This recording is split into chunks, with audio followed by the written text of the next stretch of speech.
Dogs and cats are an interesting sort of dichotomy when it comes to our overall perception of loyalty. Disclaimer, I don't think so, but this is just simply something that I've seen. I don't think dogs or cats are loyal in any way. I think that's an anthropomorphization of our own thoughts about their behaviors. And in essence, what I'm saying is that we think they have human behaviors when they probably don't. So that said, there's this short gallery on Imgur that I just, actually it's not a gallery at all, it's a GIF. And that's how I'm gonna pronounce the word, bitches. Anyway, I'm supposed to be ranting about this, and I'm not even going in that mode. I'm just gonna talk about it, screw it. There's this GIF, and the title says, "Dogs greater than cats." And what is the dog doing? The dog isn't like playing around or anything. The dog is basically just, like, the very first image is the dog being a nightstand with an alarm clock on his head. So far, not really impressed by the dog, except for maybe its, ability to withstand the bullshit if it's human. And then it goes into all these other things, and the dog is like serving the man in all these different ways, helping and this, that, or the other. And I understand that aiding people is a good thing. You want to treat people equally. You want to serve them to some degree. But remember, a human doing it of their own will is entirely different than that of a dog being trained to do so. Effectively, they're slaves. They really are. Look at the sensibility that, no, that's not even a fucking word, shit. Think of how people respond to cats, especially dog people responding to the behavior of cats. They think that cats are assholes. Why? Because cats just do whatever the fuck they feel like doing, and they don't give a shit what you want to do. Well, I can understand that, but I don't see why you would call a cat an outright asshole just because the cat wants to do what it wants to do. That's like telling me that I want to go to the store right now because I feel like it. That's me being an asshole. Instead of like doing what you expect me to do. And the thing is like, well, but it's just a cat. And yet you're anthropomorphizing this cat. You're making it sound like it's human. You're calling it an asshole. You're calling your dog loyal. Here's my perspective of dogs and cats. As a cat person, I enjoy cats. I don't dislike dogs, but I don't want a dog in most cases. I feel that dogs are too energetic for me. I don't want to come home and have something jumping around on me all day, as hard and as bouncy as they get. I want something more low-key when I come home. I want something that's going to be relaxed, that's going to make me feel relaxed. I enjoy the sounds and the textures of cats. Cats to me are soft. Dogs to me are hard. I don't like coming home to a hard, bouncy object. I want something that's nimble and flexible and soft. Fuck you, car horn. The cat doesn't have to come and get in my lap. But if the cat comes and gets in my lap, I'm gonna pet it. If the cat leaves, okay, cool. I don't take it personally though. And I think that's part of the thing. It's like, cats are independent. They don't need you. And you, effectively, don't need the cat. Now, it does help. There is a bond. There's been plenty of anecdotal pieces of information on the internet.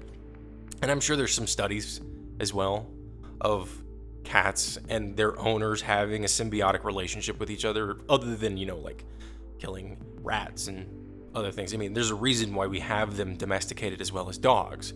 They both serve functions. But I find it interesting that most people who bitch and moan about cats, it's all about them. They don't care about the cat. They care about how the cat is causing problems for them or making them feel about themselves. The cat doesn't boost their ego.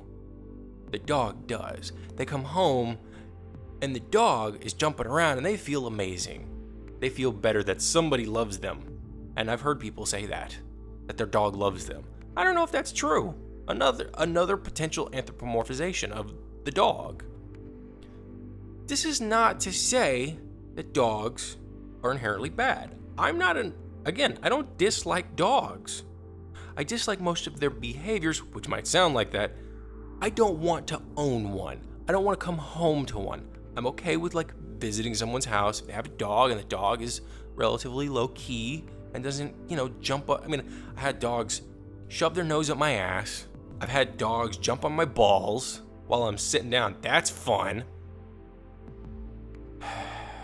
I've had them basically jump on me and try to push me over. Effectively, the dog makes me feel less human. And maybe that sounds bad. I don't know. I really don't. All I'm saying is that I don't feel comfortable with most interactions with dogs, but I feel most comfortable with cats. I like the fact that the cat can just go do its own damn thing. Now, there are times when, as a pet owner, you have to pay attention to your pets. Don't fucking turn on the oven and then keep it open. And then go in there and just close it because you forgot you need to close it. Check to make sure your damn pet's not in there. Let's not cook Fluffy, okay? Thing is that I think the whole idea, it's like the rivalry thing between colleges and football teams and sports teams. What is it with rivalries? Seriously, I don't get it. Why do you feel the need to identify with a specific group and then turn around and say all others suck? Or especially those who may be in apparent opposition, wherein that dogs and cats are so different that they aren't in direct opposition with each other. In fact, the reason why we have both cats and dogs as humans is because they create a complementary bond with us. Dogs serve a function, cats serve a function. Now, we don't live in the wilderness anymore, for the most part, so we don't really have a need for cats and dogs to do the things they used to do, which is why we have toy dogs and various breeds like Yorkies and stuff like that. These small, very, the purse dogs, and people doting on their cats and spending hundreds or thousands of dollars on their cat's luxury. In a lot of ways, this is a psychological problem. I get it if you want a room for your cat because you want to make your cat feel at home and you think that if you deserve your own room, so should your cat, and you're trying to treat it in a sense of equality. I get that. That makes sense. What doesn't make sense is things like incorporating fashion into your animal or buying weird designer things that just don't make sense, that your cat probably doesn't even give a shit about. Or your dog, for that matter. I've seen it in both. I think most people who dress up their dogs and cats, they're probably trying to compensate for something. Now, I'm not a psychologist. I've done my fair share of trying to understand psychology, but there's a lot of stuff out there, so I don't know everything, and maybe I'm just judgmental. I don't know. But it doesn't make sense, logically. There isn't a logical explanation for the behavior. Or, let me rephrase that. The behavior does not seem to have a logical foundation. It appears to be an emotional foundation, not logical. And that's what I've noticed about this whole dichotomy between cats and dogs, and how dog people hate cats and cat people hate dogs. Again, cat person, don't hate dogs. Dislike most of their behaviors though. I see their purpose. I see the reasoning. I see why people like dogs. I don't personally want one. Maybe I'll shut up about that. Anyway, it just seems ridiculous. Okay, when you have a woman, and maybe that was sexist of me, I don't know, because woman was the first thing, because it's the cat lady, okay? So there is a stereotype cat lady. There's cat dudes too, I'm sure. Probably dog dudes, I don't know. And that's also seems to be an interesting stereotype. Maybe that's something we're digging into in the future. But you have somebody who has too many cats in their house, or they dote on their cat in a way that seems disturbing. And I don't mean like, oh, well, you don't do it the way that I would do it, so that's disturbing. I mean, you've gone to the nth degree level of disturbing. There's something twisted going on here. There are people who fuck their dogs and horses and other animals. There's a level of disturbance there. What it is, I don't know. Why they do it, I don't know. I don't think they're sexually attracted to their dog, but I don't know what the issue is. If there even is one. Maybe they're just like, you know what? I like the feeling of my dog fucking me. Okay, cool. I'll never do it. I'll probably judge you for it too. Just because that's a little extreme. You know, it's one thing if you have, and I've even seen like chicks using like dog penis shaped dildos. That's still weird. And maybe it's just because I associate human females being penetrated by human male sex organs, not male sex organs. So whatever. Again, that may be on me, but something tells me it's not. Okay? You know, I don't feel that I'm in the minority when I feel that that's weird. Granted, the minority and the majority aren't always right. You know, so who am I to judge? Who am I to blame? Ultimately, at some point in time in my life, I'll just get over it all and I won't give a fuck.